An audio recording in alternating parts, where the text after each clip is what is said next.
Bem-vindos a mais um vídeo da Tia da Física.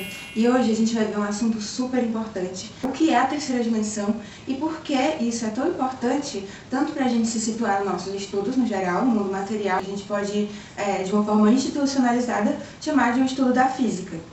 O estudo da física material é o estudo da terceira dimensão, é o estudo dos objetos que se encontram na terceira dimensão, ou seja, nós todos.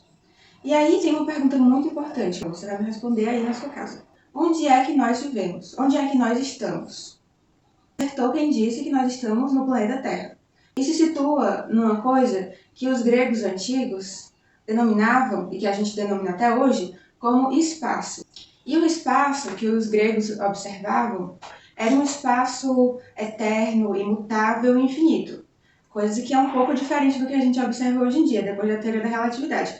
Mas isso não vem ao caso hoje. A gente está aqui para entender o que a gente chama de terceira dimensão e para se situar nas exatas. Porque a partir daqui você vai poder aprender tudo o que você quiser de física. Se você não souber isso, você vai passar um perrengue. Então preste bastante atenção. A partir deste conceito de espaço absoluto, que é, ou seja, tudo que a gente olhar ao nosso redor, que a gente habita, né? O espaço seria onde os seres animados e inanimados percorrem.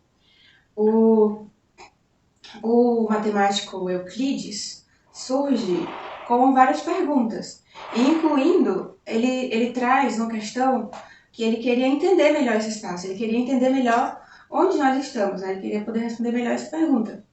E aí, como foi que ele teve a ideia de estudar isso? Foi através da geometria, que é geo, terra, e metria, medir. Ou seja, geometria, como medir a Terra, como a gente pode se situar melhor no espaço. Euclides foi por volta de 300 a.C., ou seja, há 2.350 anos atrás, praticamente. E o Euclides já esse conceito é muito estudado até hoje em dia, para você ver a marca que essa pessoa deixou. Então, o quão importante é esse conteúdo. E aí, coitado do Euclides, ele começou com essa ideia de medir a Terra e de medir as medidas para poder situar e começou a perceber, inclusive ele lançou a frase, abre aspas, quanto mais eu enxergo, menos certeza eu consigo ter sobre as coisas. E o Euclides, né, já tinha essa ideia, imagina a gente hoje como é que tá.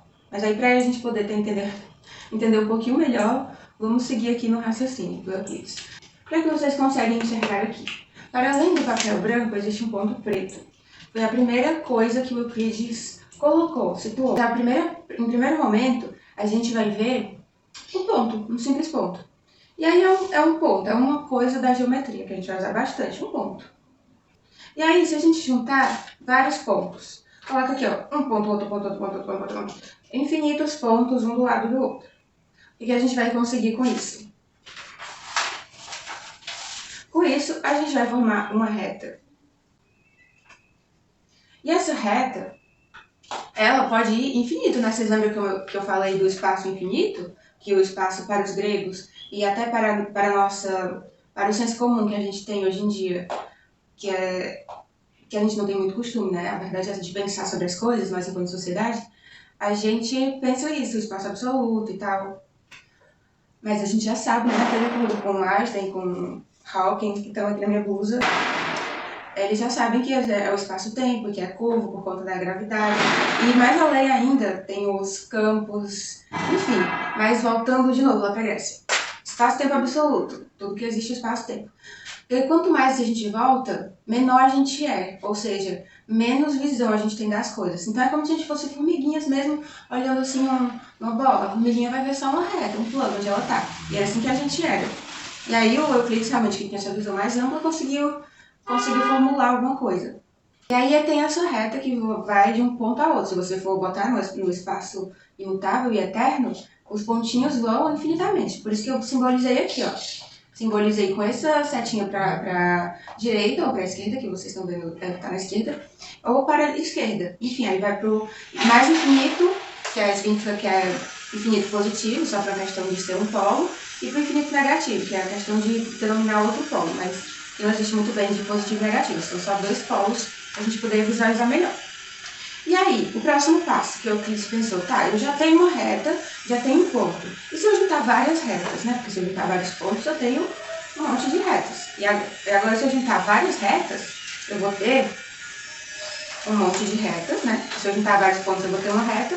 E se eu juntar muitas retas, eu botei muitas retas. Agora, se eu juntar mais retas ainda, se eu preencher tudo isso aqui de retas, se em vez de ser só isso daqui, eu colocar isso aqui cheio de retas, isso vai virar isso que a gente vai chamar de um plano. E o que a gente chama de um plano? É como se fosse várias retas, uma grudadinha na outra, e de forma infinita. Imaginei aí uma super tela azul, uma tela azul gigantesca, sem início nem fim. Pronto, é um plano. E reto, né? Como se fosse um papel. Reto como um papel. Esse é o plano. E aí, esse plano também, tal como o espaço, é eterno, imutável e etc. Porque era assim que era o conceito de espaço.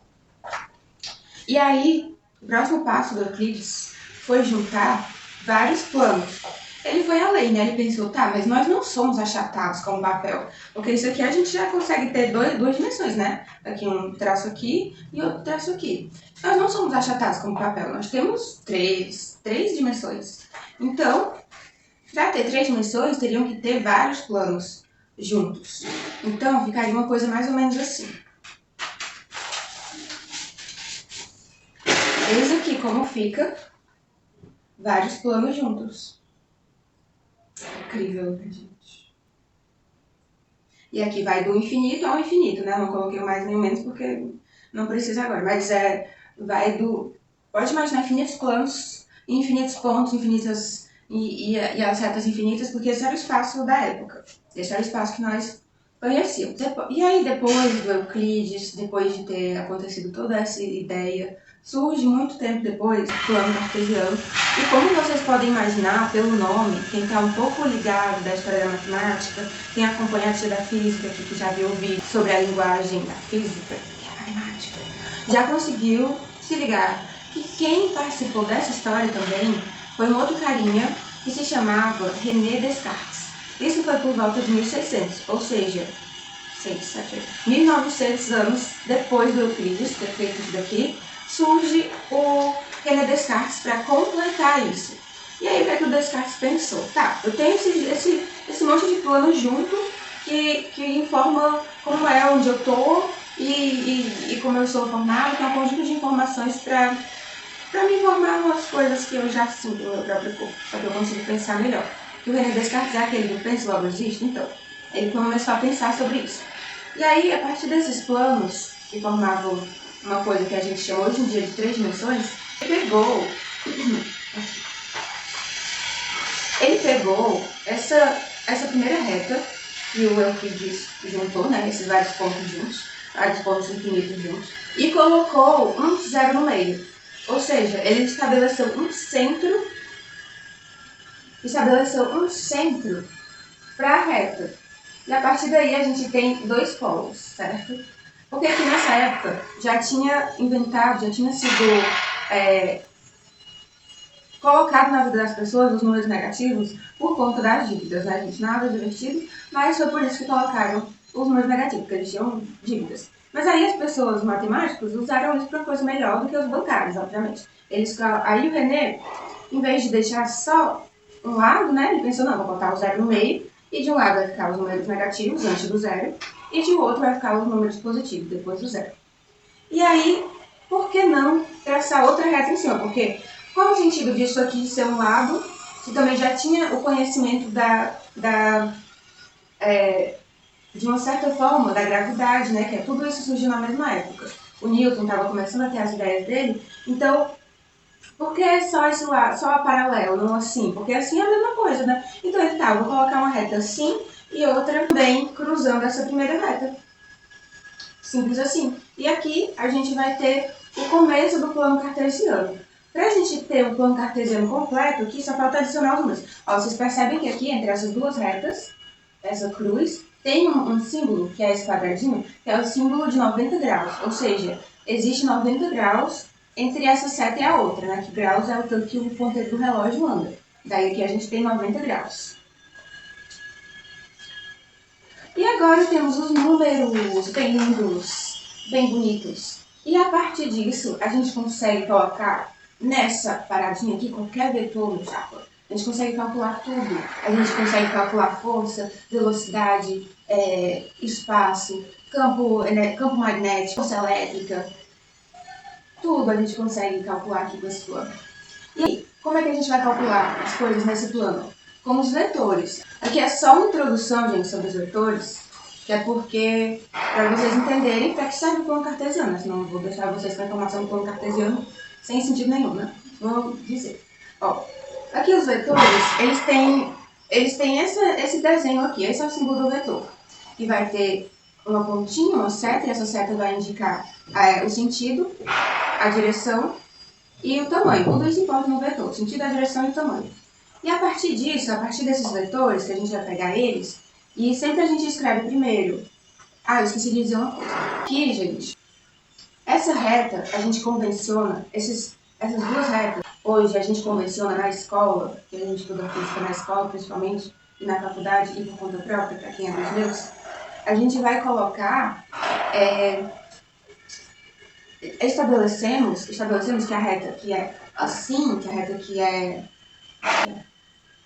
horizontal, a reta que é horizontal, ela é o x, e a reta que é vertical é o y, ou seja, aqui é o x e aqui é o y. E aí, quando a gente for ver os vetores, que é o que vai posicionar aqui, né, como eu falei, que é o que vai indicar as grandezas vetoriais que a gente precisa do plano cartesiano para calcular, a gente vai precisar saber onde é que é o x e onde é que é o y. Aqui, por exemplo, o x sempre vem primeiro, né? Sempre vem primeiro escrito x e depois o y.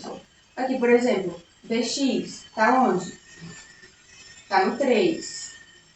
E aqui, o by está no menos 5. Olha como é que vai ficar o b. Ele está aqui, essa é a direção e o sentido do vetor. A direção e o sentido e o tamanho é indicado por essas letras aqui. Então, vai ficar assim.